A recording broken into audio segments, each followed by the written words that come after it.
New York, big city of dreams. New York, big city of dreams.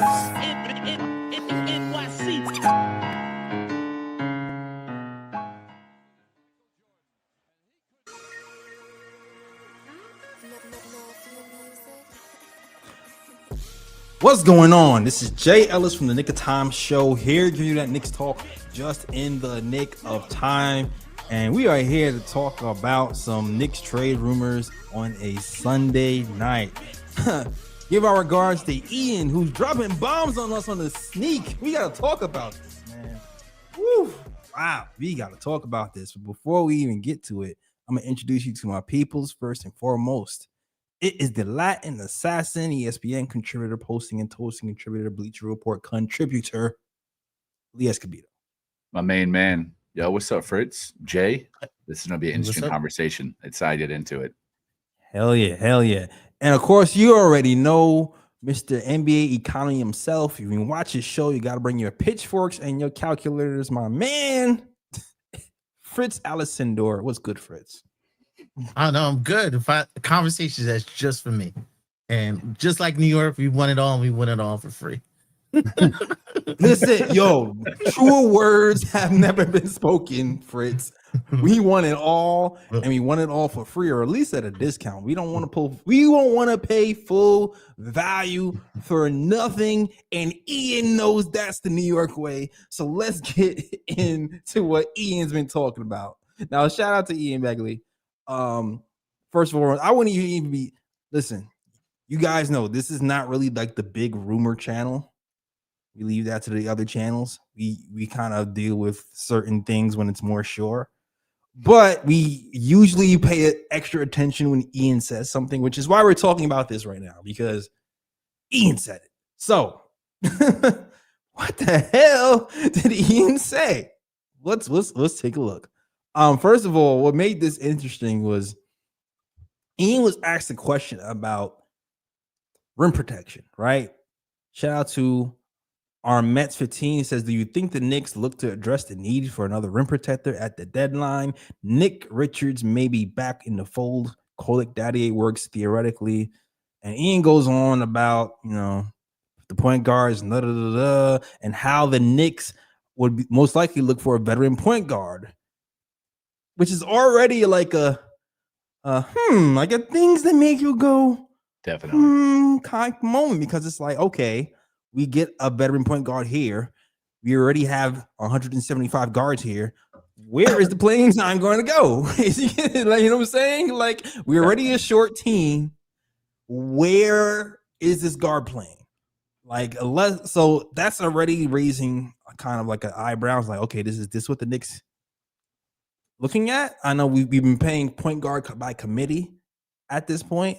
And maybe the Knicks aren't satisfied with that, but I feel like the point guard by committee thing isn't necessarily not working. But that's just an interesting tidbit by the Knicks. But it gets even more interesting when he gets into this. Unprovoked. Okay? Unprovoked. Good just point. throws this grenade in here, which is why we're talking about it. So if the Knicks are healthy, our Met 15, I guess today that they prioritize a point guard over front court in the trade market. This is stating the obvious, but I'm sure the Knicks would at least check in with Dallas when Anthony Davis becomes available. Things that make you go, check in with Dallas. Things that make you go.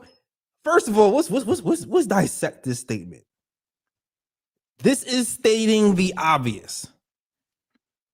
Panel, is this obvious to you that the Knicks would check in on Anthony Davis, a guy who hardly plays, a guy who hasn't even averaged 60 games played a year for the last 5, 6, 7, 8 seasons? Was that obvious to you? I didn't think it was that obvious. Oh, I for one think that Ian is honest, maybe like we said, a little too honest. Sometimes you got to lie to people to protect themselves. And this is one of the things that you just cannot tell New York people to check in because your mind just goes to a place of we're making offers. I don't think people realize that GMs check in with each other all the time on prices of everything. Right. You don't get certain trades unless you know what they want. And it's not necessarily you fulfilling their want, but you talking to someone else to eventually get what you want. So I think he was being honest, but New York as a fan base, we take certain words and we run with it. Absolutely. And hold on one second. Shout out to Guard Up Knicks. Shout out to my guy Apollo. All right. Apollo. And shout out to Apollo's ball for sure. And shout out to my guy Ryan G, who's now in the building. Yes, sir. But it gets even more interesting, guys, when Ian said this. And trust me, I know what you mean, Fritz. Like I trust Ian with everything. That's why I only report on Ian stuff mostly on this channel. Facts.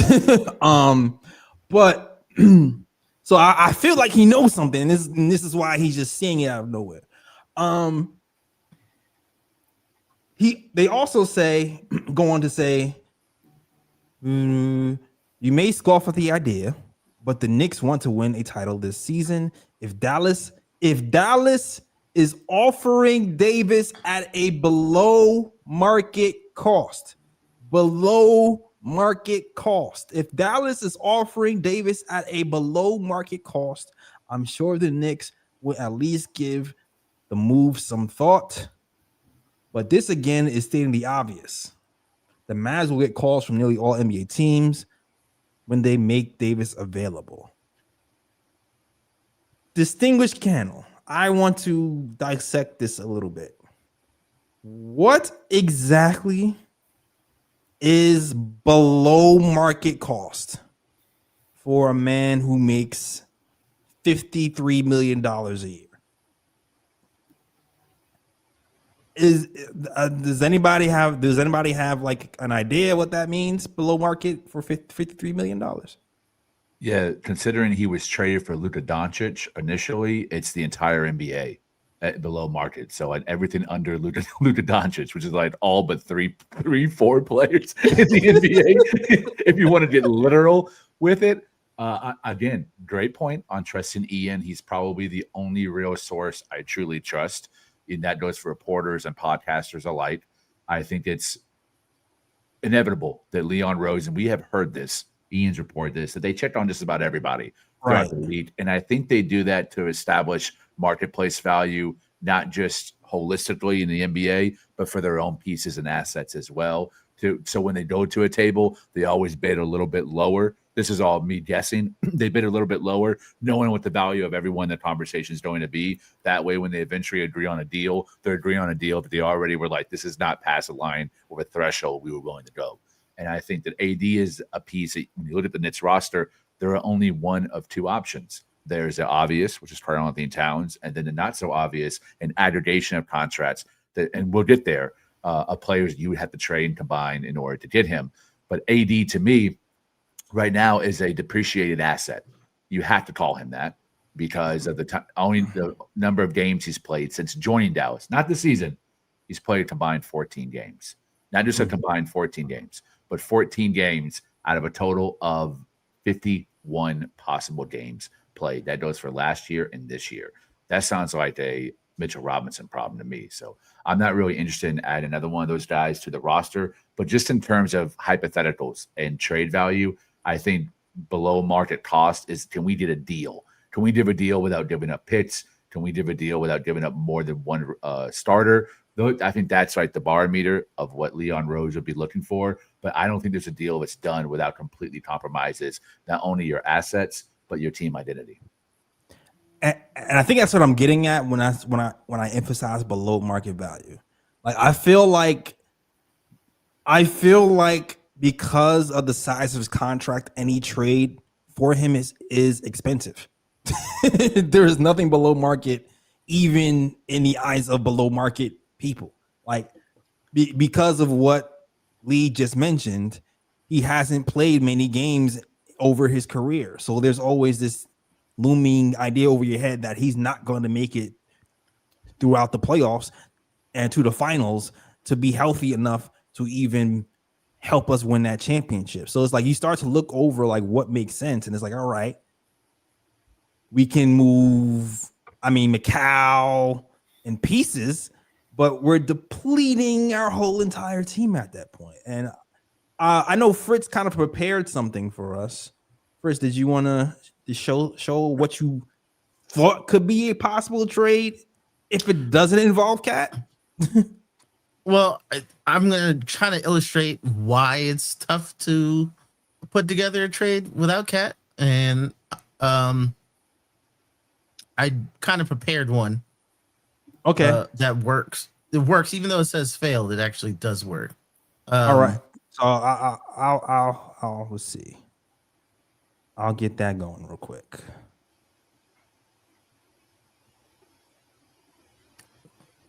So I think a lot of people in their mind is, well, Cat's numbers is close, but we have other players who can make that number up. Didn't Mikel get an extension? However, Mikel's extension doesn't kick until next year, so he's still on his low salary. So if a lot of people say, "Hey, we'll just give up Josh Hart, we'll give up Mitchell Robinson," we might not sign Mitch, but to make that work, you're going to have to give Mikel Bridges, and at that point, you just given up 3 starters for 1 starter. Can you make that bigger real quick? Are you able to make it big? All right, so let me. Actually, you know what? Let me see something. So let me see if I can make a. Hold on 1 second. All right, there we go. Maybe that works better. Okay, so a lot of people put Josh's name out there. Mitchell Robinson may not be re-signed, so they put him in the trade. But the only salary you can get that can make that difference up is Mikel. So at that point, you've given up 3 starters for 1. So our thin bench becomes non-existent. It's just a bad trade for the New York Knicks, and this kind of illustrates it. Basically, you're gonna have to bribe the Hornets with a 2nd-round pick to take something from the Mavericks. So Dante Exum, you give him a 2nd-round pick, but Anthony Davis is playing along with Cat with not so great shooting. So you're Mikel, your best shooter, you've just given up. Josh Hart's, I know a lot of people are saying his contract is horrible, but it's not. And Mitchell Robinson, the offensive rebounding that you've gotten in spurts is out the window. Now you need Anthony Davis to suit up every day, which is suicide.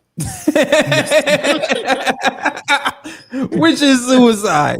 So it is. It just is what it is. It's suicide at that point. So I why would the Knicks get to this?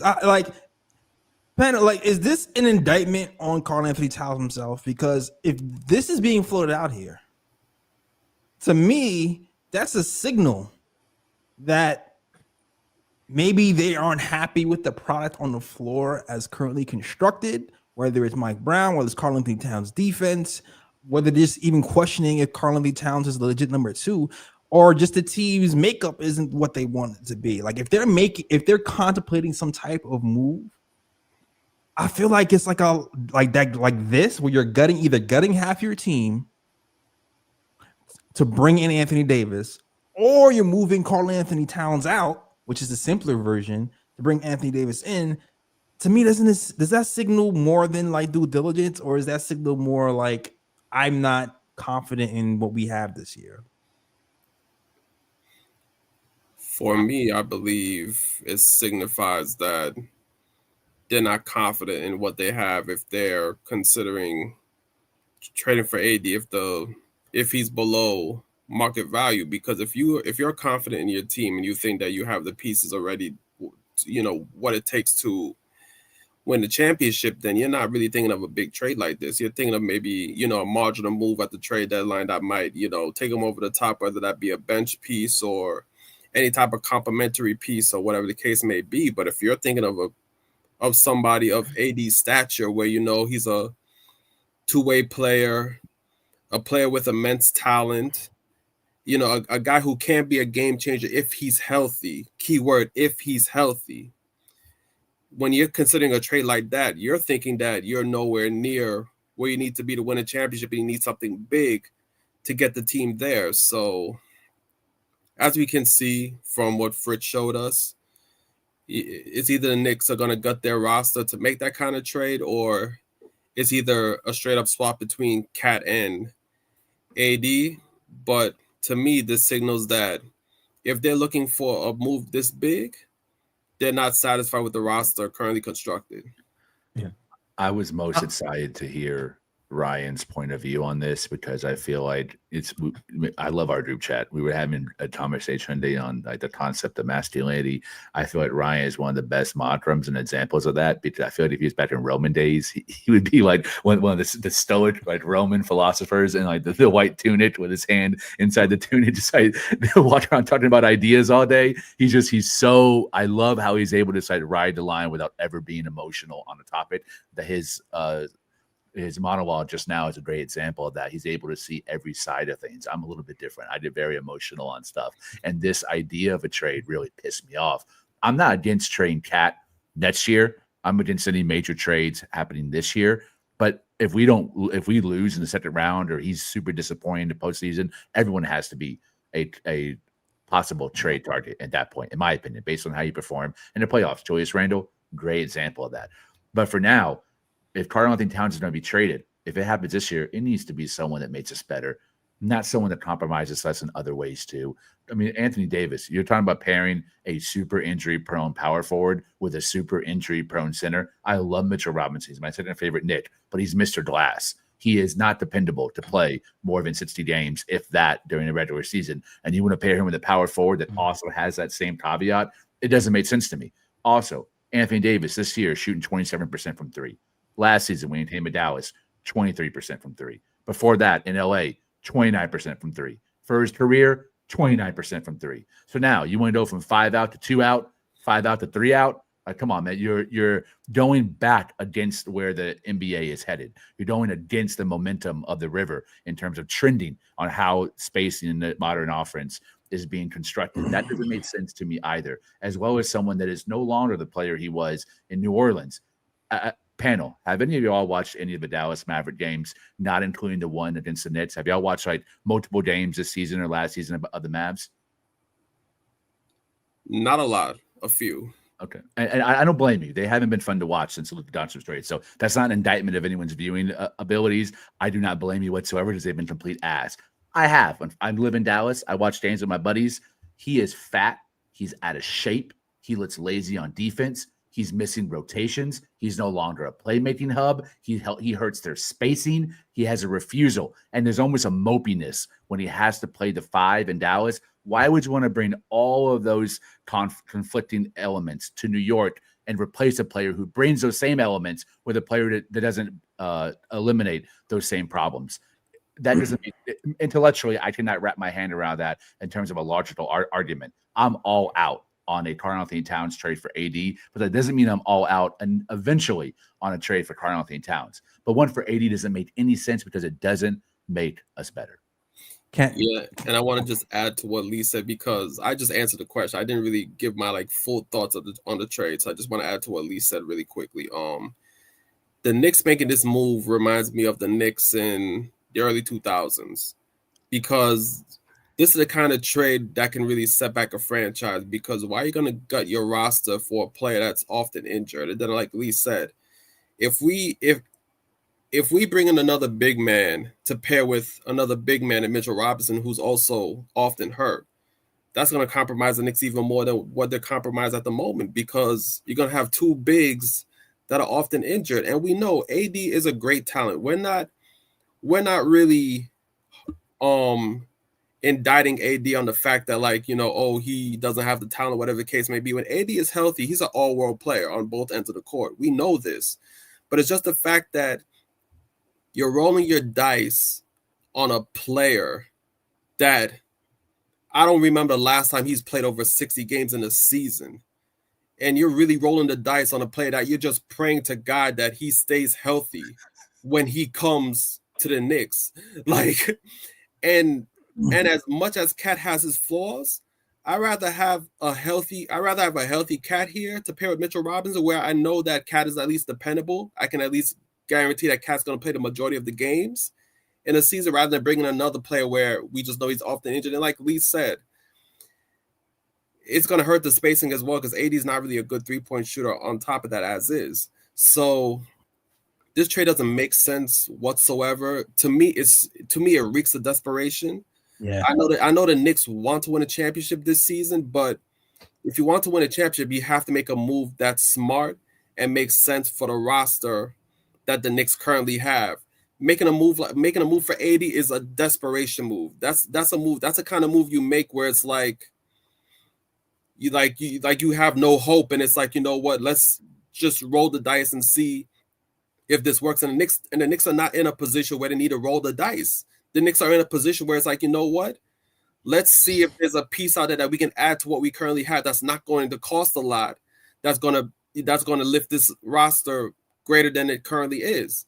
So I'm just hoping that this is just, you know, just banter, you know, within the Knicks front office, and they're just trying to explore options and see what's out there. And Anthony Davis just happened to pop up, but it's not a smart move. That would be a dumb move, and it would remind me of the Knicks back in the early 2000s, just trading for injured players all the damn time. Mid dice. Exactly. Yeah, it screams desperation to me too. But you know what? I'm against the trade, but I'm going to play devil's advocate. I'm going to, since everybody here is against the trade, I'm gonna do my best to argue the other side. Okay, I'm gonna do my best. All right. So I'm the Knicks, right? I'm looking at the season. I want to win a championship. I'm looking at how the Knicks played the Magic. We lost the Magic twice. What the hell is happening? I'm looking at how the Knicks are losing to teams who have low offensive ratings, but all teams with low offensive ratings have career high in 3-point shooting. Right? So, and I was like, what the hell is happening? I have Mikal Bridges here, I have OG Anunoby here, who's supposed to be, you know, plug up the holes, but I also have Karl-Anthony Towns here and Jalen Brunson here. I know I'm not getting rid of Jalen Brunson because he's our guy. He took a pay cut. He's outplaying his contract by all intents and purposes. Cat, he is supposed to be shooting the lights out from 3. He hasn't been doing that. On top of that, he isn't a defensive guy, and there's question marks on whether he is a true number 2. So I'm looking at all these factors like, how do I fix this, right? Historically, Anthony Davis is a better defender than Karl-Anthony Towns, historically. Facts. Right? Also, Lee mentioned that Anthony Davis was moping when he went to Dallas. Now, if I'm Anthony Davis and I'm playing along LeBron James, and you ship me to Dallas to play with Munchkin Lands and the Pips, I might mope too. I might not work that hard on defense. I might not have closeouts, because what am I doing here? I'm a veteran. I've been in the league for 15, 16, 17 years, and I'm playing for nothing. So I might mope around too. On top of that, Anthony Davis, for all intents and purposes, rumors in the past, has been interested in New York. So on top of that, you might be thinking, maybe he just needs a change of scenery so he won't mope. We also hired these doctors who are supposed to be the best doctors in the game. They've extended Dirk Nowitzki's career. They've worked miracles. Maybe they can work miracles for AD. Maybe that's what the Knicks are thinking. Again, these are all hypothetical. This is my best lawyer mode defense for whatever rationale the Knicks might have to bring Anthony Davis here. I'll say this. I do get what you're saying, J. Ellis, and for all I know, hey, maybe the Knicks medical staff is looking at AD. Maybe they're looking at, his injury history, and maybe they have something up their sleeve where they're like, you know what, we know how we're going to treat AD if we trade for this guy and bring him to the Knicks. I don't know. Like, I don't know what goes on in the front office and things of that nature. But on paper, it's like, although, yes, AD is a better defender than Cat.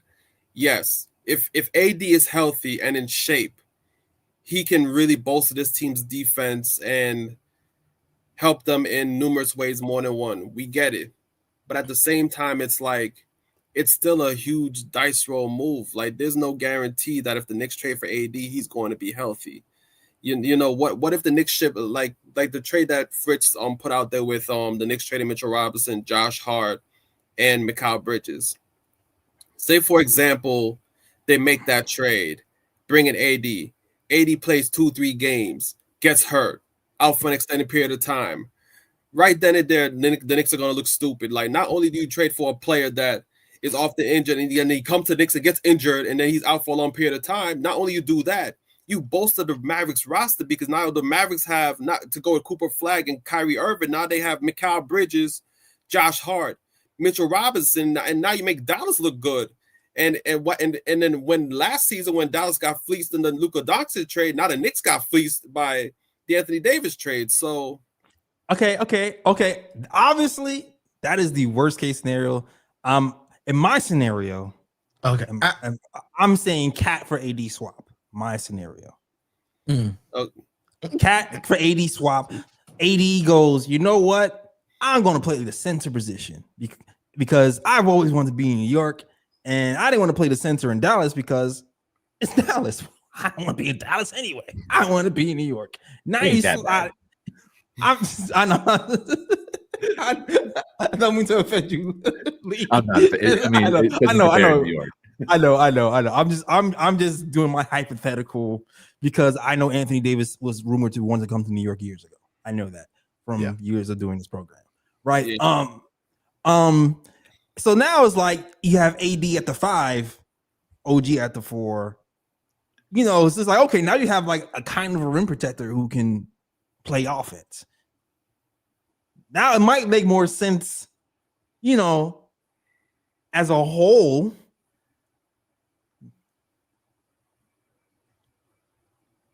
As a team, but I that's to me, when you're talking about below market value to me, even though it's painful, seems more like a Cat for AD trade, and you give us a pick.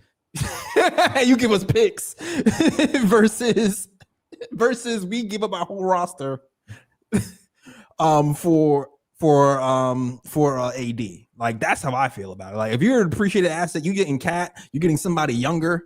Well, give me AD and then give me some first rounders or something. Like, that's the way I see it in my brain. I'm not gonna hold you. That's my best devil's advocate. I don't want the trade to happen at all. I'd rather ride it out with Cat and stuff, but that's my best devil's advocate argument for the other side. I did have another trade. I did make another trade. I think you probably hate it more, but it's less extreme. Restarters for one. But this is something I would be on the fence. Like, I'm not inclined to like it, but if they did something like this, I would kind of understand where their mind went. Hold on. I'm gonna put your thing on screen before you even say it. Hold on a second. All right, hold on. Prepare your pitchforks. All right. Yeah, it's gonna have pitchforks in it. Oh my God! This is what Fritz was doing this whole time. Okay.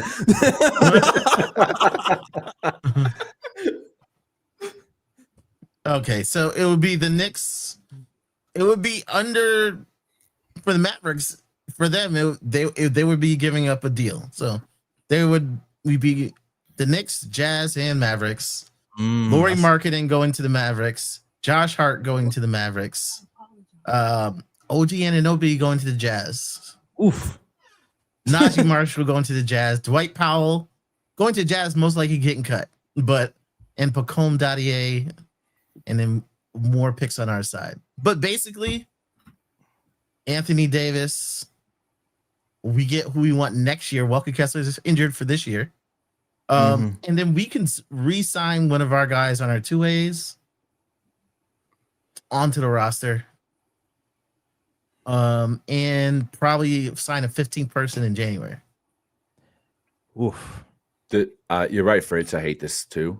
Yeah, you're gonna hate it. But at the same time, there's a reason for it, and say, hey, Walker Kessler is the guy I want. Like Mitch is not gonna be here next year. I'm gonna let Mitch walk, and I'm gonna bring Kessler on next year. But the problem is now you have AD, Cat, and Walker Kessler. Who starts and who's playing the 3 and getting absolutely cooked on no, defense. Kessler is not playing. Yeah, Kessler is not playing to next year. I'm saying next year because this trade they're sharing. Yeah, so they're sharing them. You're making this trade and Kessler can't even start because AD and Cat obviously have to start of their seniority.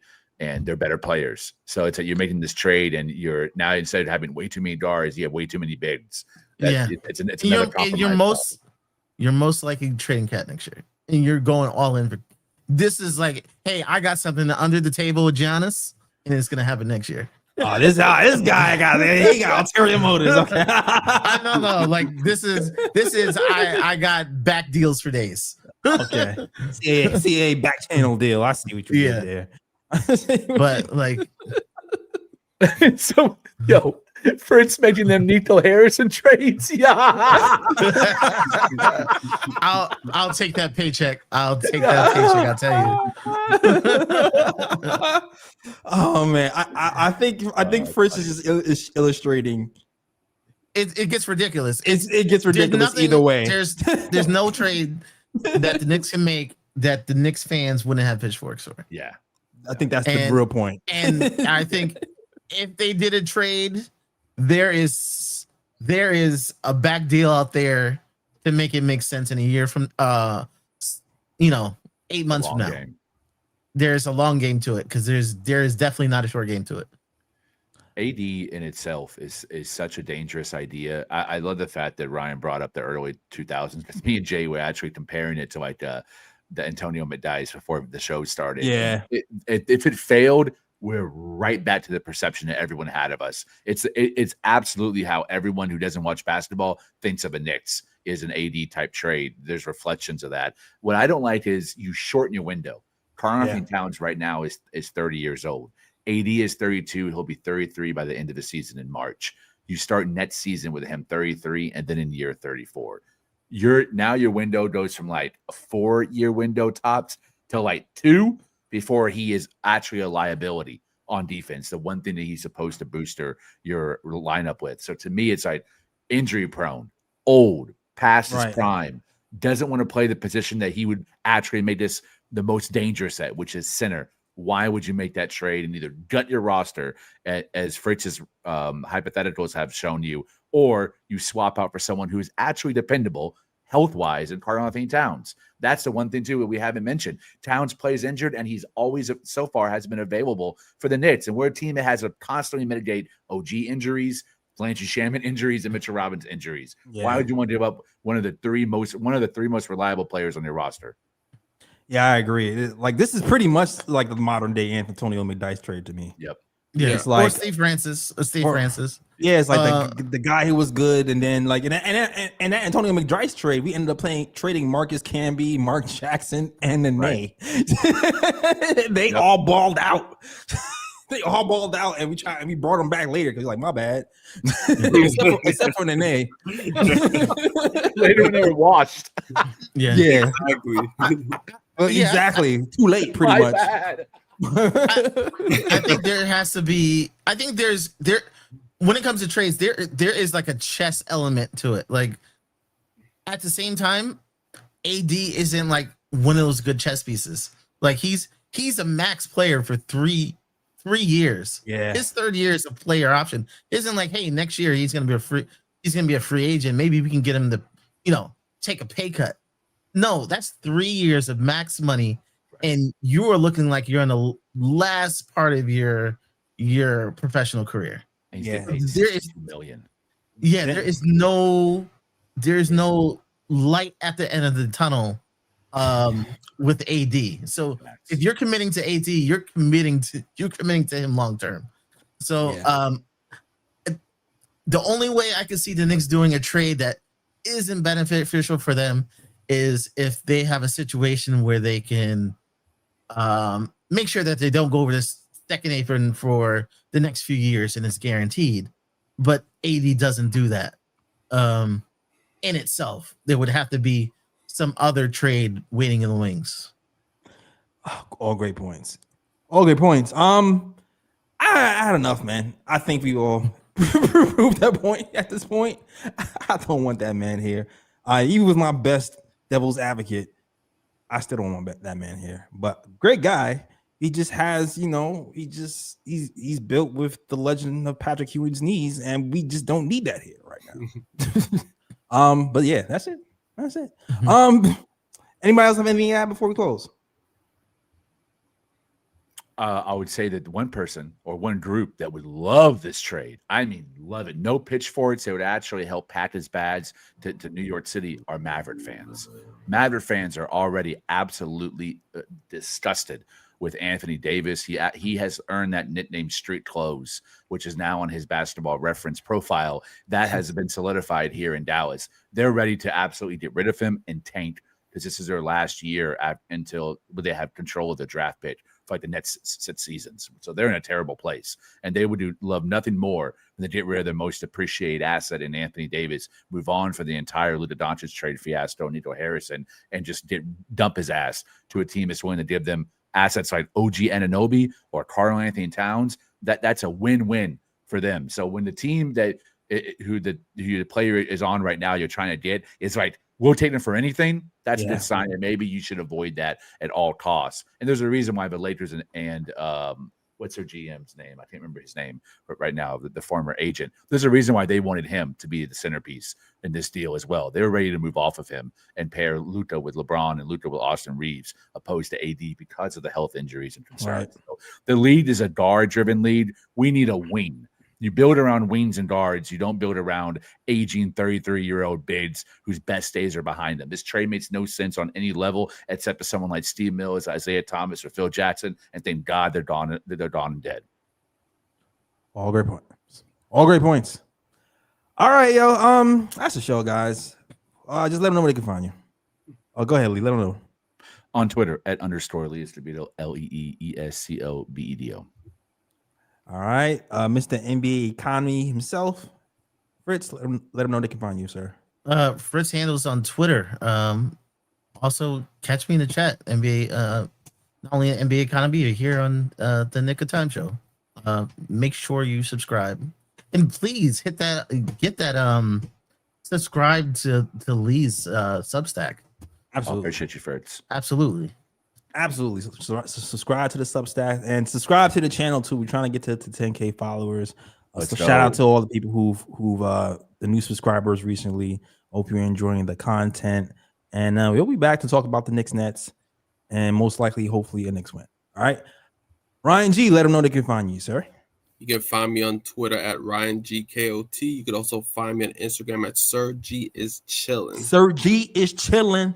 That's SIR. G is CHILLIN. And I'm going to leave by saying this. I know the reports are saying that the Knicks are more than likely looking for a point guard, and then the big man is secondary in case they can't get the point guard.